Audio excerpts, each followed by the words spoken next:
Every jersey has its own story. Kaya naman, are you ready to hear what's the tea? Samahan niyo akong alamin ang storya ng inyong idol outside the game. Ako si Jamaica Bayaka at ito ang Profiles.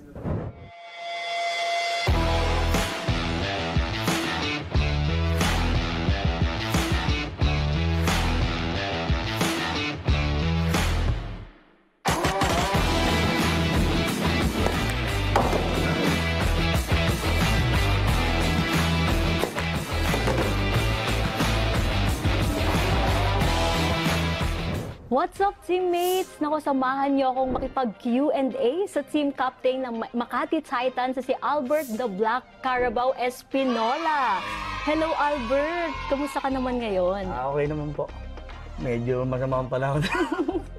Ayun, tinagulan kang The Black Carabao. So bakit, saan ba nag-start yung bansag sa'yo na The Black Carabao? Actually, nag-umpisa yan dahil doon sa paglalaro ko doon sa Marikina kay Snooki Villanueva. Nakita niya kasi ako, malakas akong bumrake. Kaya parang pag-sargo ko, binansagan niya ako na parang kalapaw. Sabi niya, kaya doon nag-umpisa yung tawag sa akin na Black Carabao. Kasi yun sa pagbe-break ko nga. Sa tingin mo ba kung ano yung same characteristics niyo ng isang Carabao? Yung kalabaw kasi malakas. Kaya parang ipinira ko dun sa kalabaw yung paglalakas ng break ko. Kaya yung sinasabi nila parang kalabaw.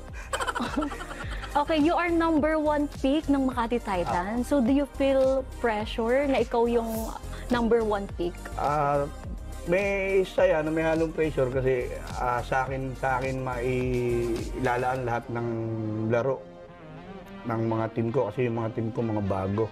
Kaya nasa akin yung pressure dahil kailangan kong pag-usayan yung paglalaro dahil yung mga katulad ng mga puntos-puntos namin, kailangan gumana ako dahil ako ang magiging team captain ngayon sa team namin.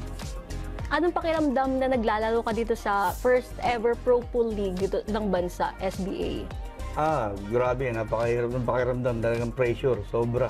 Kasi buong mundo nanonood sa'yo eh. Yung kaba, hindi mo masasabi. Talagang sobrang nervyos ka dyan. Pero sino bang inspirasyon mo kapag sumasargo ka? Yung misis ko. Yung misis pala, ang inspiration. Pero ito, Albert, ikaw daw ang hari ng shark. Sinasabi, ikaw daw ang Shark King. Nako, anong feeling na tinatawag kang Shark King? Ay, talagang grabe. Sa Shark King, hindi sila mananalo sa akin. Talagang dapat lang itawag sa akin yung Shark King Lord. Dahil ako pinakamalakas makasar dyan sa SBA. Sino ba yung pinaka-inaasar mo dito sa SBA? Si Jonas. Jonas Pagpantay. Si Jonas? Hari ng butasan. Kung hindi ka ba bilyarista ngayon, sa tingin mo anong trabaho mo? Baka ako, driver. Driver ng? Driver ng delivery ng manok. Delivery driver. Kasi yun naman talaga ang hanap buhay namin nung araw. Bago ako nagbilyar, talagang driver na ako. Pero paano ka ba napasok sa mundo ng pagbibilyar? Kasi yung tatay ko mahilig talaga sa bilyar. Pag wala siyang biyahe, sinasama niya ako sa bilyaran. Kaya doon medyo nagustuhan ko yung bilyar dahil sa tatay ko. Siya talaga yung mahilig magbilyar. Siya rin yung nagpo sa akin para maglaro ng bilyar. Ilang taon ka nung nag-start kang maglaro ng Bali ako ng 13 years old siguro. 13 years 13 to old? 14 years old. Tinuturuan niya na akong isama-sama sa bilyaran. Maglaro-laro kami. Minsan banding namin mag-ama. Hanggang sa nakailigan ko na. At saka may nakilala rin ako na isang kumpare niya na malapit lang doon sa lugar namin, si Kalebi Tatad na pumanaon na rin ngayon. Isa rin doon sa nagpapasalamat ako dahil siya yung nagdala sa akin sa binangonan para ituloy yung pagbibilyar. Pero ito, dako tayo sa pinaka-exciting part ng ating segment. Maglalaro lang naman tayo ng Truth or Dare. Ready ka na ba? Ready na Meron po. tayong spin the wheel dito. Meron akong naka-ready ditong questions na sasabihin mo kung totoo ba yun. Sige. Okay, pag natapat naman sa Dare, meron din kami ditong naka-reading mga dares na dapat mong gawin. Yan! Ready ka na ba? Ready na ma'am? Ready na ba ang isang The Black Carabao? Ready na. Ready I na. love Okay, it. spin the wheel. Truth or Dare?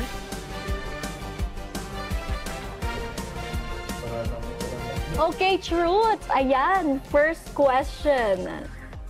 Nagbayad ka na ba o binayaran ka na para matalo o manalo sa laro?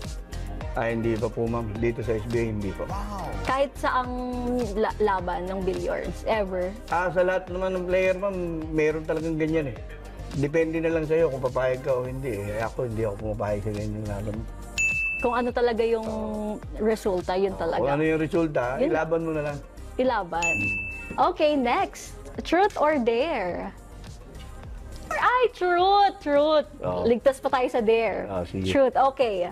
Sinong kakilala mong billiard player na mayabang sa laro, pero bait-baitan sa personal? Di ba magagalit sa akin yun, ma'am? Okay. May pagkakataon kang sabihin yung totoo or magde-dare tayo. I-dare na lang. Dare na lang. Di, truth na lang, ma'am. Sabihin ko na lang, talaga super yabang talaga yung tao na yun, ma'am.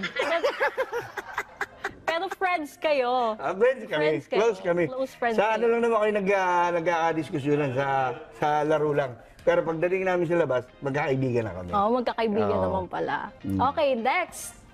Truth or dare? Naku, dapat... Dare mo naman. Dare. Ay, laging truth. Okay, truth ulit. Makatotohanan kasi ako, ma'am. Truth, okay. Nagka-girlfriend ka na ba na iniwan mo dahil sa bilyar? Ay, wala pa, ma'am. Kasi bata pa ako nung gumaling ako sa bilyar eh. Ay, ang misis ko talagang, iyan lang talaga yung naging ano ko. Sa buong buhay ko. I love it talaga yan. Wow, si Mrs. pala. Okay, truth or dare? Dapat dare naman. Dare naman. Oh, Ay, dare naku, na. dare. Okay. Dare. Okay, ready ka na bang gawin ng dare? Okay, number 1. Tawagan ang isang teammate at sabihin, miss na kita, seryoso. Kaya mo bang tawagan? Meron ka bang teammate na kaya mong sabihin na miss na kita, seryoso? Ay, meron naman, ma'am. Meron akong teammate na pwedeng tawagan na namimiss ko na siya para maglaro kami. Are you ready to take the challenge? Katuwaan lang to, katuwaan lang. Sinong tatawagan mong teammate? Tapos sasabihin mo, miss na kita, sobra. Yun yung si K9 dare. po, si K9. Sige. May number ako, pwede ba nating tawagan? Pwede, ma'am. Sa messenger siguro. Paano gagawin ko, ma'am? Sasabihin mo lang sa kanya na miss na kita, sobra. Okay. Pero obliger, no? Sige. Wala siyang alam. Sige. Ayan na, nag-ring na. Ayan na.